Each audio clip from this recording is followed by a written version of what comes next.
हमने एक अनाउंसमेंट किया था कि इस चैनल पर आप लोगों को एक कार्यक्रम दिखाया जाएगा और उसका नाम होगा कार्यक्रम आइए मिलते हैं। और आज हमारे साथ एसएम झा सर है और यही हमारे चैनल पे जो हैं आपको तमाम जो आईपीसी होते हैं वो आपको इसमें बताया जाएगा कि किसी भी धारा में आपके ऊपर केस होता है, एफआईआर होता है, आप फंस जाते हैं तो क्या कुछ होता है उसमें, कैसे आपको न्याय मिलेगा, कैसे आप उससे निकल पाएंगे, क्या कुछ जुर्माना होगा, क्या कुछ उसमें आपको जेल में रहना, तमाम चीज़ों के बारे में हम इनसे बात भी करेंगे और आपको लगातार हर रविवार कार्यक्रम में बताया जाएगा और हम आपको समझाने का चैनल पर प्रयास भी करेंगे। लेकिन आज के शुरुआत में सबसे पहले हम आपको बताएंगे जीरो एफआईआर के बारे में कि जीरो एफआईआर क्या होता है। इसके अलावा और भी हम एक मुद्दे पे बात करेंगे कि अभी जो भारतीय कानून में एक बहुत बड़ा बदलाव कह सकते हैं कि हुआ है। जो पहले आप आईपीसी जानते थे अब वो बदल चुका है। तो हम सर से ही जुड़ेंगे कि क्या कुछ बदला है और हम जानने का कोशिश करेंगे। सर सबसे पहले स्वागत है मेरे चैनल पर। है नमस्कार आपके तमाम दर्शकों को।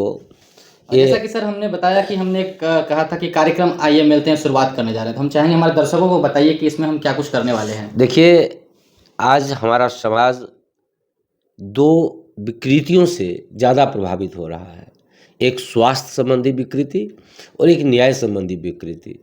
अक्सर आप देखते होंगे कि अस्पतालों में दलालों के द्वारा ठगे जाने के कारण एक तो पेशेंट्स की मृत्यु हो जाती है असामयिक, और ठीक उसी तरह के कुछ दलाल कचहरी में भी काम करते हैं जो सही जानकार एडवोकेट के जगह चलाऊ एडवोकेट के पास लेकर लोगों को चले जाते हैं कमीशन के लोभ में। और वो एडवोकेट जो कि सिर्फ नाम के एडवोकेट होते हैं, उनके पास जानकारी की कमी होती है और वो अपने उस क्लाइंट को न्याय नहीं दिला पाते हैं। साथ ही साथ ऐसे छोटे छोटे घटनाओं को लेकर जानकारी के अभाव में बहुत सारे लोग डरे सहमे अपना जीवन काट लेते हैं, पुलिस को पैसा देने लगते हैं, इधर उधर पैसे फेंकने लगते हैं, जबकि उनका क्या क्या अधिकार है, क्या हक है, उनकी जानकारी उन्हें नहीं हो पाती है। तो सबसे पहले तो मैं आपको बधाई देना चाहूँगा कि जिसे हम लोकतंत्र का चौथा खंभा कहते हैं मीडिया, उसका आपने अक्षरशः पालन किया है। समाज का आँख मीडिया को माना गया है। मीडिया के नज़र से ही समाज अच्छाइयों को, बुराइयों को, तकलीफ़ों को देखती है, अन्याय को भी देखती है। तो यदि आपने एक मिशन शुरू किया है कि आइए जानते हैं आपका अधिकार और आपके अधिकारों के बारे में, कानून की बारीकियों के बारे में, और छोटी छोटी चीज़ों पर न घबराएं लोग, इसके बारे में यदि आपने एक मुहिम शुरू किया है तो काबिले तारीफ़ है और आप बधाई के पात्र हैं। और जहाँ तक इस नेक काम में मेरे सहयोग की बात है तो मैं निश्चित रूपेण आपके इस मानवीय पहल पर पूरी तरह से खरा उतरने का प्रयास करूँगा। और जहाँ तक मेरी जानकारी है, मैं आपके दर्शकों को बता दूं कि मेरा नाम डॉक्टर एसएम झा है और क्वालिफ़िकेशन एलएलएम पीएचडी है।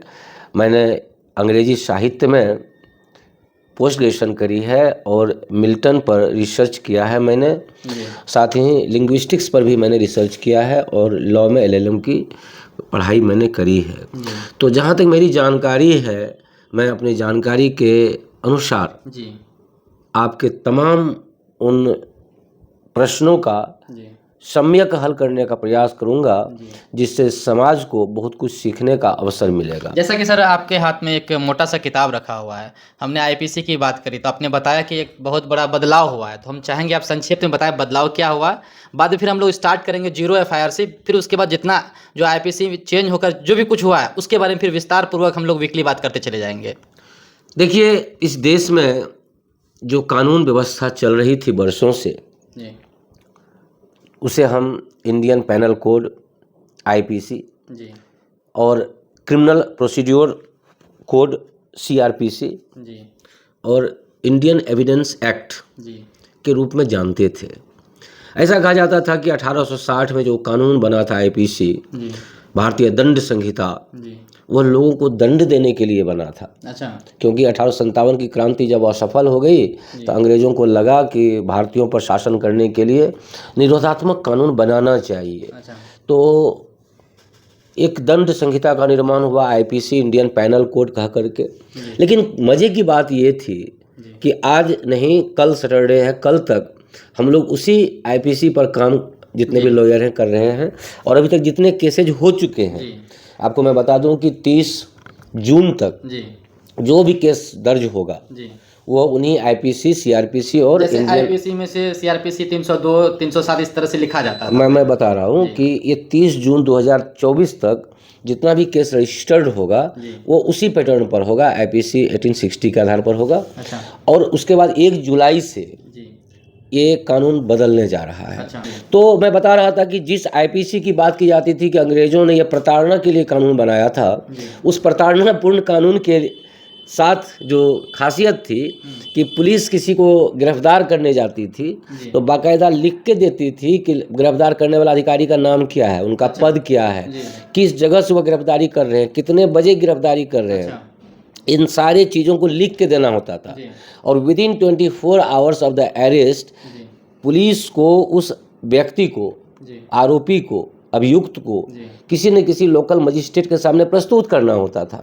ये था आईपीसी 1860, जिसके बारे में कहा जाता था कि अंग्रेजों ने प्रताड़नापूर्ण कानून बनाया। अच्छा। प्रताड़नापूर्ण कानून में इतनी सुविधाएं दी गई थी कि कोई भी पुलिस पदाधिकारी किसी भी व्यक्ति को, चाहे वो कितना ही बड़ा क्रिमिनल क्यों न हो, उसे टॉर्चर नहीं कर सकता है। बिना सूचना के उसको गिरफ्तार करने के तुरंत बाद उसके परिवार को सूचित किया जाएगा। किस व्यक्ति ने गिरफ्तार किया उसका नाम, पदनाम सब लिखा जाएगा और विदिन 24 आवर मजिस्ट्रेट के सामने में प्रोड्यूस किया जाएगा।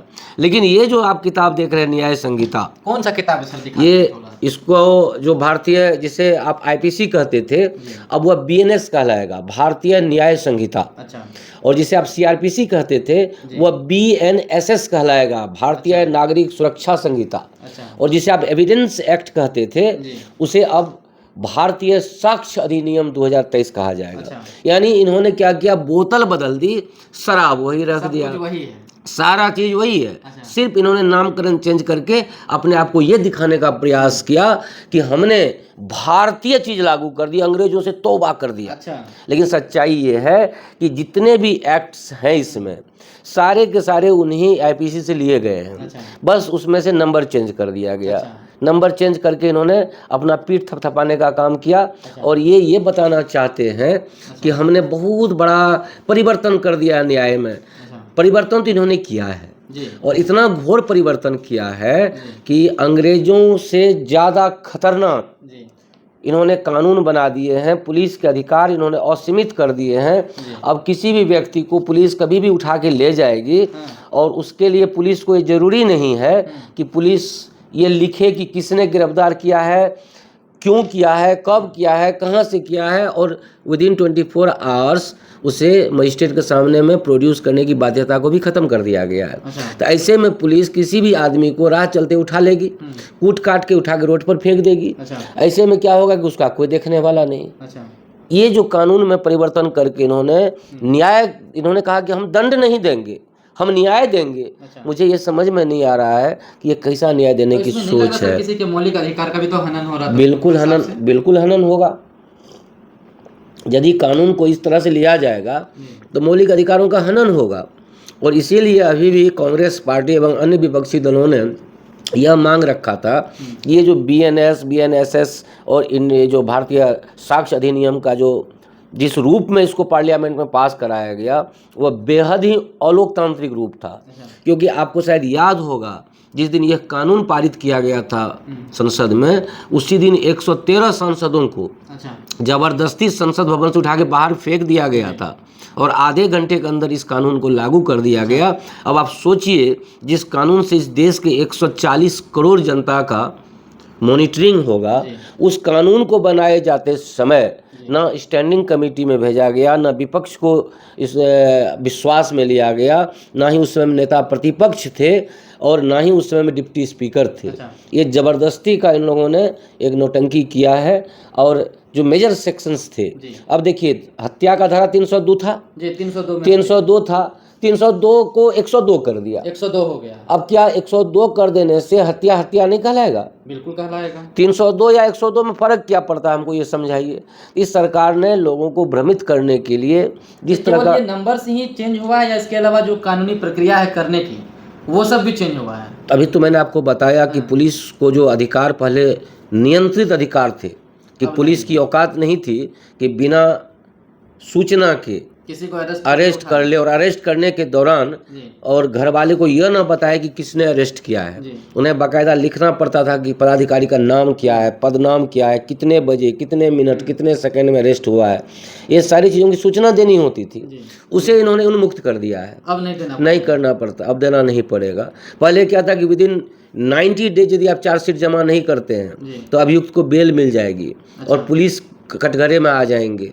अब उसको अनियंत्रित कर दिया गया, कोई निश्चितता नहीं, कोई सीमा नहीं। और ये डिंग डंग अब दे रहे हैं कि भारतीय न्याय संहिता, भारतीय साक्ष्य अधिनियम, इस सब के माध्यम से हम डिजिटलाइजेशन को प्रमोट कर रहे हैं। अब एफआईआर होने के लिए अच्छा स्टेटमेंट रिकॉर्ड कैमरे पर होगा, अच्छा गवाह को भी कैमरे पर स्टेटमेंट देना होगा, अच्छा और वो इलेक्ट्रॉनिक एविडेंस को अब ज़्यादा मान्यता मिलने की बात है।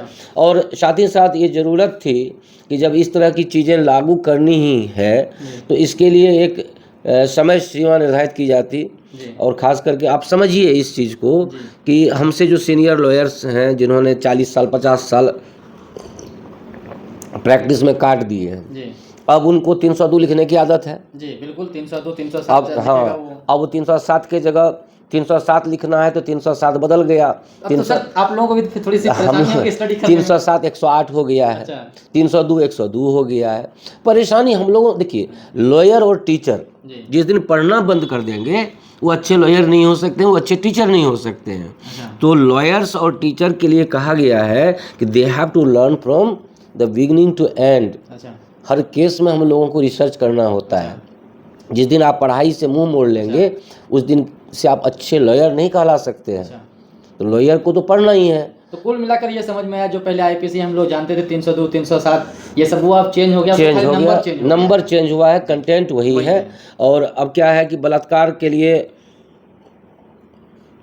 यह महिला संरक्षण करने वाली जो स्वघोषित सरकार है, जो कहती है कि हम महिलाओं की सुरक्षा करते हैं और बलात्कारियों को संरक्षण देने वाली यह सरकार ने यह दिखाने का प्रयास किया कि अब बलात्कार के केस में फांसी, यदि गैंग रेप है, 12 साल से कम उम्र की लड़की, 18 साल से कम उम्र की लड़की, 12 साल से कम की है तो उसमें फांसी होगी, 18 साल से कम की है, गैंग रेप हुआ है तो 30 साल की सज़ा होगी, कठोर कारावास दिया जाएगा, उसको दंड दिया जाएगा।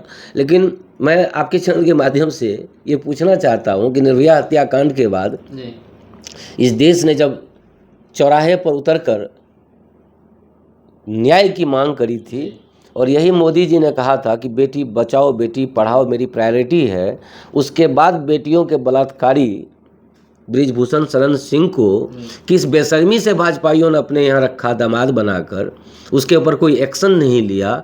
और ये बेशर्म सरकार और ये बेशर्म प्रधानमंत्री और गृह मंत्री यदि ये डींग मारते हैं कि हम महिलाओं का संरक्षण करना चाहते हैं तो ये तो बहुत ही दुखद बात है।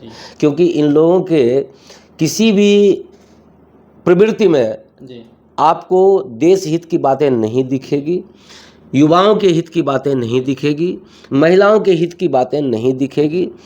इन लोगों ने भ्रष्टाचार, बलात्कार और उगाही को अपना मोटो बना रखा है। खैर ये सब बातें राजनीतिक है। जी सर, आगे राजनीति की बात को हम लोग इस पर विराम देंगे। और आपका एक प्रश्न था कि जीरो एफआईआर क्या होता है, बारे में पता करना है। जीरो एफआईआर क्या होता है? ग्रामीण क्षेत्रों में आज भी लोगों को पता नहीं है। किसी थाने में, अलग थाने में कोई घटना हो गया तो भटकते रह जाता है, क्या करें, क्योंकि हमारा थाना क्षेत्र है ही नहीं तो कुछ नहीं कर पाता। तो वैसे में देखिए, जीरो एफआईआर का मतलब होता है कि जहां भी कहीं घटना घटित हुआ है उस घटना की सूचना आप स्थानीय पुलिस स्टेशन में दे सकते हैं। इस कानून में भी इसके लिए किसी भी अराउंड द कंट्री आप कहीं भी उसकी सूचना दे सकते हैं। और उस सूचना को कन्वे वो पुलिस स्टेशन आपके लोकल पुलिस स्टेशन को कर देगा। और जिस जगह जिस समय घटना घटी उसके बगल में जो पुलिस स्टेशन है आप वहां जाके एफआईआर रजिस्टर कर लेंगे। That is called the zero FIR. Zero FIR sir किस स्थिति में उत्पन्न हो सकता है, मतलब किस तरह की घटना में ये? जैसे मान लीजिए आप रहने वाले हैं पूर्णिया के और आपका थाना जो है लोकल वो श्रीनगर है, ठीक है, और आपके साथ आप दिल्ली में हैं, दिल्ली में आपके साथ कोई घटना घट जाती है, आपका हाथ कोई तोड़ देता है, जी। और वो भी जो तोड़ने वाला व्यक्ति है वो भी आप ही के गांव का है, आप ही के थाना क्षेत्र का है, जी। दिल्ली में, लेकिन उसने घटना कर दिया है। जी। तो अब दिल्ली से यहाँ आकर के श्रीनगर थाना में केस करने की आपको ज़रूरत नहीं है। जी। दिल्ली के आसपास जिस जगह आपके साथ घटना हुई, आसपास में जो थाना मिलता है आप वहाँ जाकर रजिस्टर करवाइए। That FIR will be transfer to your local police station. That तो इज वो कॉल्ड कितने दिन में जीरो ट्रांसफर हो FIR। जाता है? देखिए, इस न्याय संहिता के हिसाब से पहले क्या था कि FIR लेंदी प्रोसेस था। जी। FIR आप जाते थे, पुलिस थाने वाले का मर्जी होता था, मर्जी तो अभी भी है, पहले से ज़्यादा भ्रष्टाचार अभी है, आपको भी पता है बिंग पत्रकार। लेकिन अब ऐसा कहा जाता है कि the same moment your FIR will be registered and you will get a copy of the FIR। Same moment आपने जो कोई FIR दिया उसको उसी समय रजिस्टर करके एक कॉपी आपको दे दिया जाएगा। अच्छा, जीरो उसी FIR में समय उसी समय दिया जीरो FIR हो या कोई भी FIR हो, FIR में जीरो FIR तो मतलब हुआ कि ये लोकेशन को लेकर के जीरो FIR कहलाता है।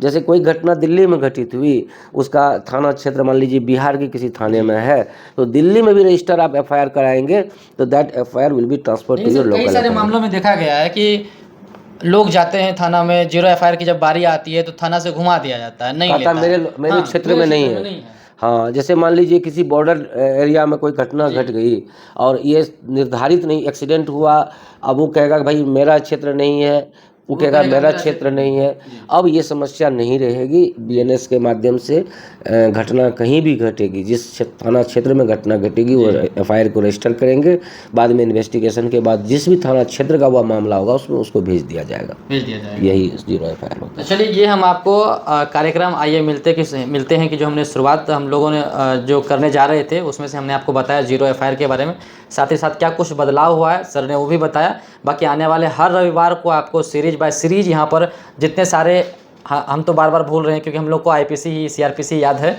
अब सर ही बताएंगे क्या है। तो वो जो है टोटल हम आपको A to Z सर के द्वारा बताएंगे क्या कुछ है, कि कोई कौन सा धारा अगर किसी के ऊपर लगता है, मर्डर की हो या फिर बलात्कार, किसी भी तरह का चोरी डकैती हो गया तो उसमें किस तरह से आपके ऊपर कार्रवाई होगी, कैसे आप निकल पाएंगे, क्या कुछ जुर्माना लगेगा, कैसे मतलब टोटल प्रक्रिया कैसे होगा, कैसे आप बच पाएंगे, निकल पाएंगे, वो तमाम चीज़ों को बाय सीरीज आपको हर रविवार को यहाँ पर देखने के लिए मिलेगा। बाकी आप लोगों को ये वीडियो कैसा लगा कमेंट करके बताइएगा। साथ ही साथ जो कार्यक्रम के बारे में हमने आपको बताया इसके बारे में क्या कुछ आप सोचते हैं वो भी आप अपना प्रतिक्रिया कमेंट बॉक्स में जरूर लिखिएगा।